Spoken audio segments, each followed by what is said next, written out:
10th prelims ഒക്കെ കഴിഞ്ഞ് നമ്മുടെ പഠനം ഒന്ന് സ്റ്റക്കായിരിക്കുന്ന സമയമായിരിക്കും ഇത് അല്ലേ? അപ്പോൾ വീണ്ടും എങ്ങനെയാണ് നമുക്കൊന്ന് ട്രാക്കിലേക്ക് വരുന്നതിനെ കുറിച്ചാണ് ഇന്നത്തെ വീഡിയോ. അപ്പോൾ എല്ലാവരെയും വീഡിയോയിലേക്ക് സ്വാഗതം ചെയ്യുന്നു. അപ്പോൾ നമ്മൾ ഫസ്റ്റ് ചെയ്യേണ്ടതെന്ന് വെച്ചാൽ പഠനത്തിന് ചെറിയ ഇടവേളകൾ കൊടുക്കുക. അതായത് കുറച്ച് ദിവസത്തേക്ക് പഠനം നിർത്തിവെക്കുക, അല്ലെങ്കിൽ കട്ടി കൂടിയ പഠനമൊക്കെ ഒന്ന് ഒഴിവാക്കുക. അതാണ് ചെറിയ ഇടവേള നമ്മൾ കൊടുക്കുക. ഒരു 6 ദിവസത്തേക്കെങ്കിലും, ഒരു 5-6 ദിവസത്തേക്കെങ്കിലും നമ്മളൊന്ന് പഠനത്തിന് ചെറിയ ഇടവേളകൾ കൊടുക്കുക. പിന്നെ മറ്റൊരു കാര്യം എന്താണെന്ന് വെച്ചാൽ നമ്മൾ നമ്മുടെ പഠന രീതിയൊക്കെ ഒന്ന് മാറ്റുക. അതായത് പിന്നെ നമ്മൾ പുസ്തകം മാത്രം നോക്കിയിരുന്ന് പഠിക്കുന്നവരാണ്, സെൽഫ് സ്റ്റഡിയൊക്കെ ചെയ്യുന്നവരാണെങ്കിൽ നമ്മൾ കുറച്ച് ദിവസത്തേക്ക് നമുക്ക് മറന്നു പോകുന്ന സബ്ജക്റ്റിൻ്റെയൊക്കെ നമ്മൾ ക്ലാസ് കേൾക്കുമല്ലോ, അപ്പോൾ അങ്ങനെ കേട്ടൊന്ന് നോക്കുക. മനസ്സിലായില്ലേ? ക്ലാസ് കേട്ടൊന്ന് പഠിക്കാനായിട്ട് നോക്കുക. പിന്നെ നമ്മൾ നമ്മുടെ കൂട്ടുകാരും ഒക്കെ ആയിട്ട് നമ്മൾ ഫോണിലൊന്ന് ഡിസ്കസ് ചെയ്തൊക്കെ പഠിക്കുമല്ലോ, അപ്പോൾ കുറച്ച് ദിവസത്തേക്ക് അങ്ങനെയുള്ള പഠനം മാത്രം നടത്തുക. അതായത് നമ്മൾ പഠിക്കാനിരിക്കുമ്പോഴായിരിക്കും നമ്മുടെ പഴയ നമ്മുടെ എക്സാമിൻ്റെ ഇപ്പം അതൊക്കെ നമുക്ക് കുറച്ചൊരു വിഷമമൊക്കെ തോന്നുന്നത്. അതായത് 10th പ്രിലിംസിന് മാർക്ക് സ്കോർ ചെയ്യാൻ പറ്റാത്തവരുടെ കാര്യമാണ് പറഞ്ഞത്. അപ്പോൾ അങ്ങനെയുള്ളവർ കുറച്ച് ദിവസത്തേക്ക് നമ്മുടെ പഠന രീതി ഒന്ന് മാറ്റി നോക്കാനായിട്ട് ശ്രമിക്കുക. അതായത് പുസ്തകങ്ങൾ മാത്രം നോക്കിയിരിക്കാതെ നമ്മൾ കുറച്ച് ക്ലാസ് കേൾക്കുകയോ അല്ലെങ്കിൽ നമ്മൾ നമ്മുടെ കൂട്ടുകാരുമായിട്ട് ഗ്രൂപ്പ് ഡിസ്കഷനൊക്കെ നടത്തുക.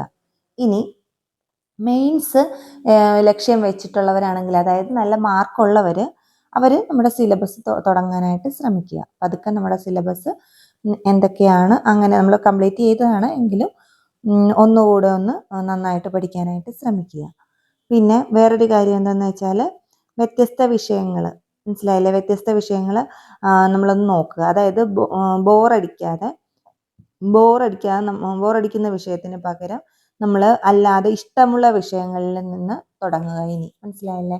നമ്മൾ ഇപ്പോൾ മാത്സ് ഒക്കെ ഇഷ്ടമില്ലാത്തവരാണെങ്കിൽ മാത്സ് മാറ്റി വെച്ചിട്ട് പിന്നെ ഇനി അടുത്ത നമുക്ക് ഇഷ്ടമുള്ള ഏത് വിഷയമാണോ ആ വിഷയത്തിൽ നിന്ന് തുടങ്ങാനായിട്ട് ശ്രമിക്കുക. നമുക്ക് ബോറടിക്കുന്ന വിഷയങ്ങൾ നമ്മൾ തൽക്കാലത്തേക്ക് കുറച്ച് ദിവസത്തേക്ക് നമുക്ക് ബോറടിക്കുന്ന വിഷയങ്ങൾക്കൊക്കെ ഒരു ഇടവേള കൊടുക്കാനായിട്ട് ശ്രമിക്കുക. എന്നിട്ട് നമുക്ക് ഇഷ്ടമുള്ള വിഷയങ്ങൾ, ഇപ്പോൾ ഹിസ്റ്ററി ഇഷ്ടമുള്ളവരുണ്ടാകും, അതേപോലെ തന്നെ വേറെ ഏതൊക്കെയെങ്കിലുമൊക്കെ സബ്ജക്റ്റ് ഇഷ്ടമുള്ളവരുണ്ടാവുമല്ലോ. ഇപ്പോൾ കറണ്ട് അഫയേഴ്സ് ഇഷ്ടമുള്ളവരുണ്ടാവും. അപ്പോൾ അതിനൊക്കെ കുറച്ച് കൂടുതൽ ഇമ്പോർട്ടൻസ് കൊടുത്തിട്ട് കുറച്ച് അങ്ങനെയൊക്കെ ഒന്ന് ആദ്യം പഠിക്കാനായിട്ട് ശ്രമിക്കുക. ഈ 7 ദിവസത്തെ കാര്യം മാത്രമാണ് ഞാൻ പറയുന്നത്. പിന്നെ അടുത്തതെന്ന് വെച്ചാൽ ഈ മാർക്ക് കുറഞ്ഞ ആൾക്കാരുണ്ടല്ലോ, നമ്മുടെ 10th പ്രിലിംസിന് മാർക്ക് കുറഞ്ഞ ആൾക്കാർ, അവർ പിന്നെ ഇനി അടുത്തത് വരുന്ന ഏത് എക്സാമാണോ, അതായത് ഇനി വരുന്നത് VFA ആണ്, അത് എല്ലാവർക്കും അയക്കാൻ പറ്റുന്നത് തന്നെ അയച്ചവരാണ്. അപ്പോൾ അതുകൊണ്ട് നമ്മൾ VFAക്ക് വേണ്ടി നമ്മൾ കിട്ടും എന്നൊരു മനസ്സിനെ ആദ്യം ഒന്ന് നമ്മൾ മനസ്സിനെ ഒന്ന് പറഞ്ഞ് ബോധ്യപ്പെടുത്തുക. നമ്മൾ ഇത്രയും പഠിച്ചതാണ്, അതുകൊണ്ട് നമുക്ക് VFA കിട്ടും എന്ന് പറഞ്ഞ് മനസ്സിനെ ബോധ്യപ്പെടുത്തിയതിന് ശേഷം നമ്മൾ VFAയുടെ ടൈം ടേബിളൊക്കെ ഞാൻ ടൈം ടേബിളിൻ്റെ ഒരു വീഡിയോ ഇട്ടിട്ടുണ്ട്, അത് കാണാത്തവർ അത് കാണുക. പിന്നെ സ്റ്റഡി നോട്ട്സ് എങ്ങനെ തയ്യാറാക്കുക എന്നുള്ള വീഡിയോ ഇട്ടിട്ടുണ്ട്, അതിൻ്റെ രണ്ടിൻ്റെ ലിങ്ക് ഞാൻ കമൻറ്റ് ബോക്സിൽ പിൻ ചെയ്ത് കൊടുത്തേക്കാം.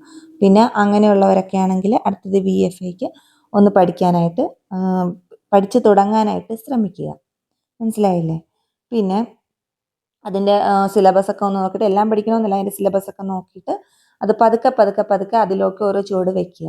നമുക്ക് ആ ജോലി കിട്ടുന്നതായിട്ട് നമ്മൾ സ്വപ്നം കാണുക. മനസ്സിലായില്ലേ? നമ്മുടെ മനസ്സിൽ നമുക്ക് ആ ജോലി കിട്ടുന്ന സമയം, നമ്മൾ ജോലിക്ക് ജോയിൻ ചെയ്യുന്ന സമയമൊക്കെ ഉള്ള നമ്മുടെ ചുറ്റിലുള്ളവരുടെ, നമ്മുടെ സന്തോഷം ആഗ്രഹിക്കുന്നവരുടെ മുഖങ്ങളൊക്കെ ഒന്ന് ഓർക്കുക. അപ്പം തന്നെ നമുക്ക് പഠിക്കാനായിട്ട് തോന്നിക്കോളും. ഇതൊക്കെ നമ്മൾ ജീവിതത്തിൻ്റെ 10th പ്രിലിംസ് നമുക്ക് മാർക്ക് കുറഞ്ഞവർ, ഇതൊക്കെ ജീവിതത്തിൻ്റെ ഭാഗമാണ്, ഇനിയും നമുക്ക് കഴിയും എന്നുള്ളതൊക്കെ നോക്കുക. പിന്നെ മറ്റൊരു കാര്യം എന്താണെന്ന് വെച്ചാൽ ടെൻഷനൊക്കെ ആയിരിക്കുമ്പോൾ നമ്മൾ പുറത്തേക്കൊക്കെ ഒന്ന് പോവുക.